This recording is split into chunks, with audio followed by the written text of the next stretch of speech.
এরকম নোট এখনও দিচ্ছেন অটোতে, বাসে, যখনই যা দরকার হচ্ছে। এই পুরনো নোটগুলো লোকে নিতে চাইছে না, ঝামেলা করছে, এটাই দেবেন। নতুন নোট রাখবেন নিজের কাছে। কেন বলছি শুনুন, গ্রেসামস ল বলে যে bad money always drives out good money. কারণ কারণ মানুষ নতুন টাকা, নতুন কয়েন, নতুন রুপি সবসময় সামনে রাখতে চায় এবং পুরনো নোট, মিউটিলেটেড নোট বা সয়েল নোট এগুলো চালিয়ে দিতে চায়। তাতে সুবিধা কী বা অসুবিধাটা কোথায়? কিছুই না। পুরনো নোটগুলো অ্যাকচুয়ালি কারেন্সি ইন সার্কুলেশনের মূল উপকরণ হয়ে দাঁড়িয়ে পড়ে এবং নতুন নোটগুলো হয়ে যায় জমা।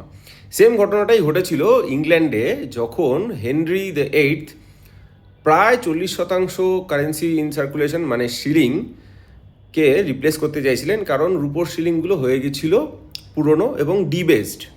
তখন স্যার থমাস গ্রেসন ওয়ার্ন করার চেষ্টা করেছিলেন যে এটা করবেন না।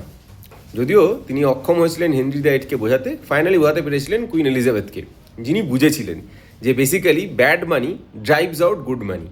তাই যতই সমস্যা হোক না কেন পুরনো নোটই চালু রাখবেন এবং আমাদের চ্যানেলকে ফলো করবেন, আড্ডা 24/7-এর ইউটিউব চ্যানেলকে, এরকম ইন্টারেস্টিং ফ্যাক্টস আরও জানার জন্য। ধন্যবাদ।